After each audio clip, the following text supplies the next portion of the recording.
O nganong manang usarya na nagpilak-hilak man na. Ibuwagan? Ibuwagan ka? Sa nguyab?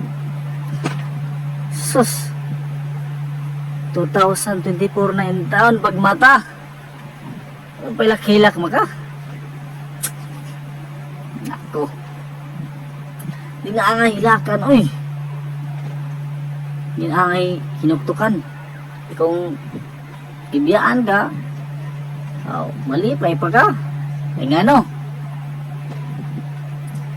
Wala may mo panin mo, wala may mo pugong nimo. Kung asa ka mo lakaw.